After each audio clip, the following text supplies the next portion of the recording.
Breaking news tonight, two major fires burning in Northern California. On the right, you see a fire burning in Butte County, and we learned that it has destroyed at least two homes. And on the right, El Dorado County, where families are still under evacuation orders for certain areas. Our crews have been tracking these fires all afternoon into the night as well. Here's a look at where those fires are burning right now.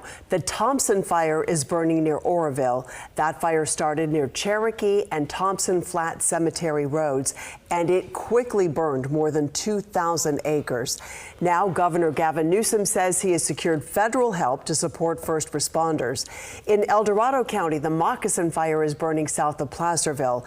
That fire has burned more than 50 acres, and it is threatening a number of neighborhoods. We are giving you team coverage tonight of the fires and what's happening with the latest. Live reporters at each of those locations we're talking about. We're going to start with KCRA 3's Carolina Estrada, who is at the Butte County fire here with the latest on that fire. Yeah, Golson. So right now we're on the south side of Thompson fire. We're standing on Bessie Lane, and just north of us is Candy Drive. This road is just off Canyon Drive, where we were earlier today.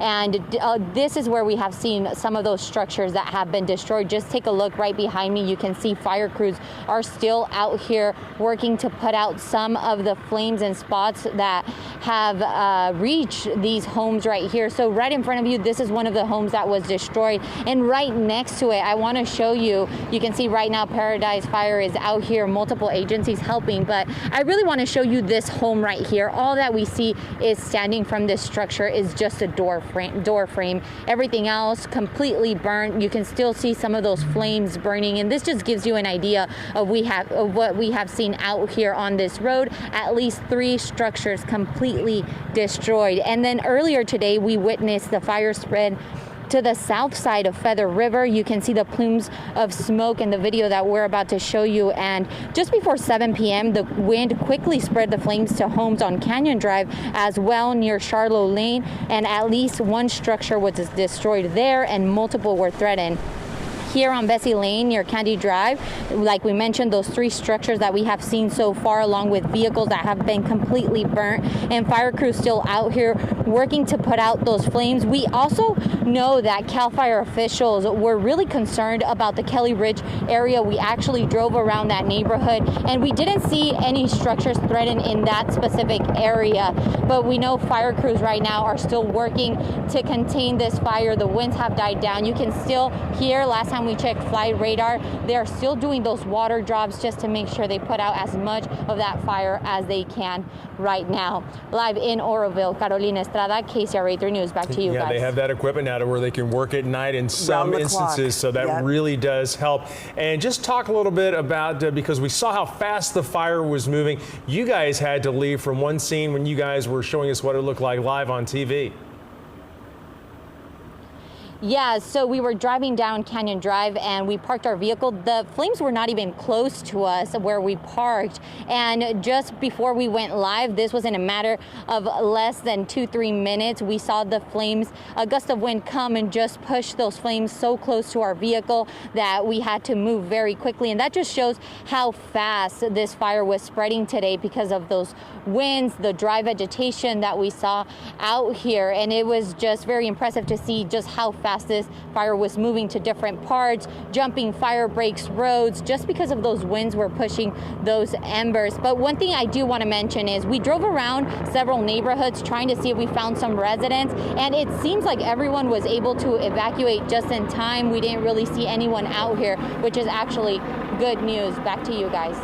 All right, thank you. And again, we can hear the helicopters still working overhead. That work is so important in these overnight hours. Thank you so much, Carolina. There are 2 evacuation shelters in Butte County right now, the Oroville Church of the Nazarene and the Butte County Fairgrounds in Gridley. And earlier tonight, the governor's office announced they secured a federal grant which allows local agencies to apply for $75 reimbursement of the cost to fight the fire. And California Congressman Doug LaMalfa represents that region, and here's a picture he posted, a shot with his meeting with fire officials. That's him on the right there in the plaid shirt. He also updated the response to the fire, posting in part, the Department of Water and Power has advised me that they will be using the spillway temporarily to release water because the Hyatt power plant is down because PG&E equipment has been impacted by the fire.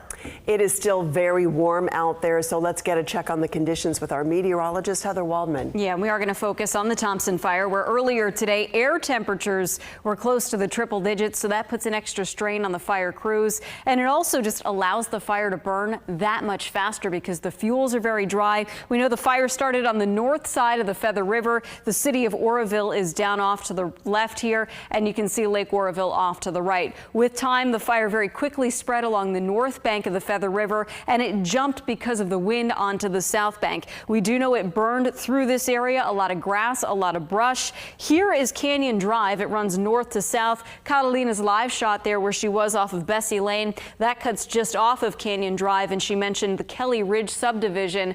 No confirmation that the fire has moved into that area, but we do know that earlier today, winds were pushing the fire in that direction. Winds not quite as strong at the moment. At the Oroville Dam, at the spillway, the winds are coming from the west-southwest, actually, at about 6 miles per hour. But keep in mind, through these canyons, the winds can kind of change on their own, those sort of microclimates, if you will. We do still have a red flag warning in effect that includes Butte County, the area where the Thompson fire is burning. Worst of the winds overnight tonight and into tomorrow morning will be on the west side of the valley. So we still have this to track for another 24 hours. Back to you.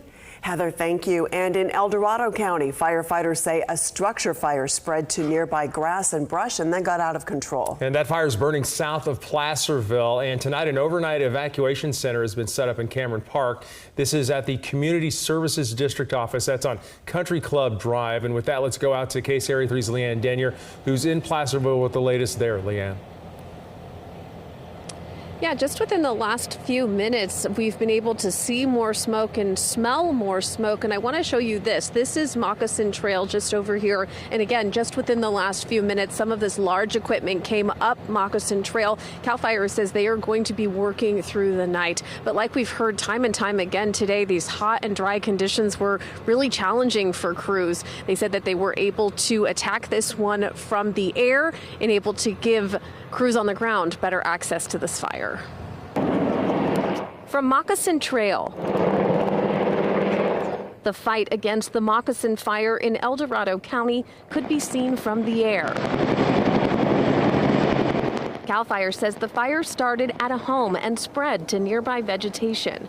Live Copter 3 capturing exclusive video of the flames as the fire burned along a hillside. Well, we heard the boom, and then we started to see the smoke. So it's like, of course, when you start to hear booms around here, of course, you start to look up and you look at the sky because you never know, especially with the Caldor fire. Everyone's very sensitive about booms and smoke, and we're in fire season. On Tuesday, evacuation orders were in place for neighborhoods around Moccasin Trail and others in the Oak Hill community. We met a lot of people through the community, and you just kind of rally around each other. So I know we live in a great community who's going to rally around this one. Some outside the mandatory evacuation zone still taking extra steps to protect their homes, like running sprinklers as fire crews work to contain the fire. Steep terrain, a lot of spot fires. The fire's in some drainages, and so it's making it hard with steep access. So crews are actively engaged in perimeter control and taking care of hot spots. The triple-digit heat and fire burning deep in the canyon near Moccasin Trail. So we have crews intermixed throughout the houses, checking around the perimeter of homes. We have a lot of law enforcement out here that will be on patrol with road closures and also enforcing the evacuations, making sure that no one's coming into the area. CAL FIRE plan to work through the night as they work towards full containment. And at last check, CAL FIRE did tell us this fire is 15% contained. They do say, again, they plan on working through the night, working to strengthen those containment lines and keeping an eye out for spot fires. In El Dorado County, Leanne Denier, KCRA 3 News. All right, Leanne, thank you. And happening right now, PG&E is now in a second round of power shutoffs, all aimed at preventing their equipment from starting wildfires. So here's a look at PG&E's outage map. We can show you where these purple upside down triangles you see here, these are the safety outages. These are south of Clear Lake as we kind of zoom in there and kind of give you a little look there. The Yolo County Officer of Emergency Services says that they expect the power to be shut off in some neighborhoods at any moment. And there's this, more outages could impact some of the same areas that were under threat earlier today. And they include 10 counties and about 12,000 customers. Winds, I should say, are expected to relax midday tomorrow, and no further wind is expected after that time. And we've been keeping an eye on the state's power grid with all of the extreme heat that we're now into. And so far, no problems reported by Cal ISO. And here's what the power grid manager says.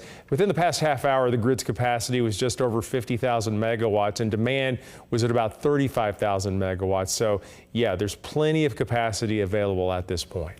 For more on the heat, let's go back to Heather because we have a lot more dangerous weather ahead. We do. And of course, as we hear, the demand on the grid tends to be highest between 5 p.m. and 8 p.m. when the air temperatures are at their highest. But even overnight, temperatures aren't dropping all that much. We're down to 76 degrees at Executive Airport, 80 in Fairfield, but we're still sitting close to 90 degrees right now in Modesto.